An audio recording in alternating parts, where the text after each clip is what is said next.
सनातन धर्म ग्रंथों के अनुसार भगवान श्री रामचंद्र जी की वंशावली परमपिता ब्रह्मा जी से प्रारंभ होती है। यह वंशावली पूर्णतः शुद्ध और प्रमाणों के आधार पर प्रस्तुत की जा रही है।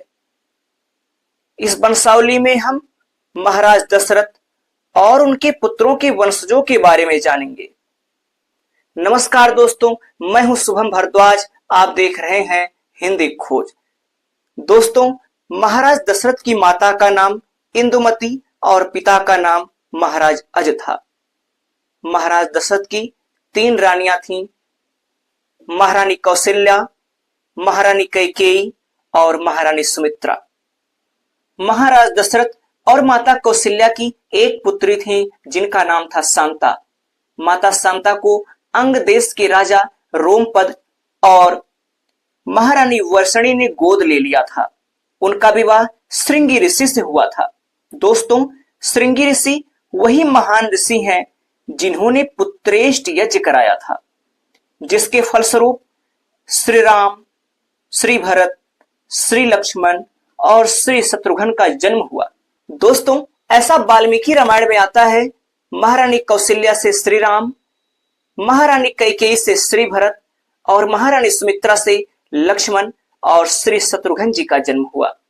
दोस्तों, हम में से कुछ लोग लक्ष्मण जी को सुमित्रा जी का पुत्र और शत्रुघ्न को माता कैकेयी का पुत्र मानते हैं, परंतु ऐसा नहीं है। यदि आपको स्पष्ट प्रमाण चाहिए तो आप बालकांड का अध्ययन कर सकते हैं। दोस्तों, अब हम पुनः आते हैं मर्यादा पुरुषोत्तम श्री रामचंद्र जी की वंशावली पर। मर्यादा पुरुषोत्तम श्री राम को 2 पुत्र हुए, एक का नाम लव और दूसरे का नाम कुश था। दोस्तों, महाराज लव के पुत्र का नाम अंजन और कहीं कहीं पुराणों में सरुकमान नाम भी उल्लेख में मिलता है। इनके पुत्र का नाम चंद्रकांत, चंद्रकांत के पुत्र का नाम तरुण, तरुण के पुत्र का नाम पुष्कर, पुष्कर के पुत्र का नाम सतपर्ण, सतपर्ण के पुत्र का नाम धौम्य, धौम्य के पुत्र का नाम प्रसेनजित, प्रसेनजित के पुत्र का नाम विश्वसेन और विश्वसेन के पुत्र का नाम भानुमान है। अगर देखा जाए तो महाराज लव से 2 राजपूत वंशों की स्थापना होती है। प्रथम राघव राजपूत और द्वितीय सिसोदिया राजपूत। राघव राजपूत से सिकरवार वंश, जैस वंश और बड़गुज्जर वंश की स्थापना हुई है। वहीं सिसोदिया राजपूत से वैछला वंश और गहलोत वंश की स्थापना हुई है। दोस्तों, अब हम आते हैं महाराज कुश की वंशावली पर। कुश के पुत्र का नाम अतिथि था।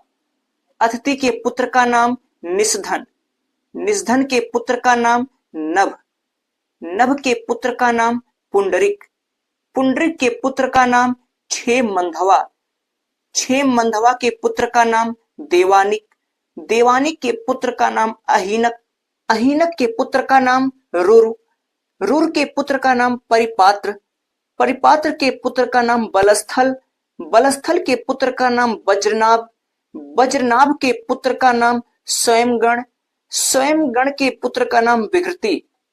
और यदि हम महाराज कुश से 50वीं पीढ़ी पर आते हैं तो महाराज शल्य का जन्म हुआ था।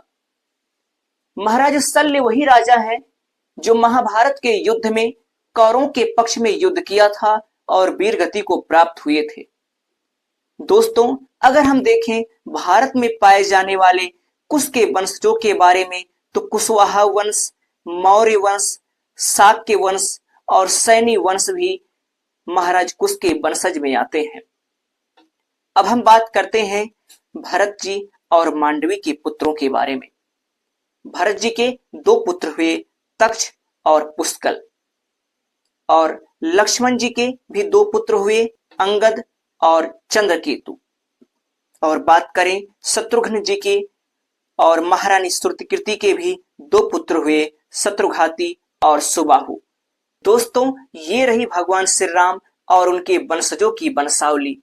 दोस्तों, इतना प्यार और सपोर्ट देने के लिए आपका बहुत बहुत धन्यवाद, बहुत बहुत शुक्रिया।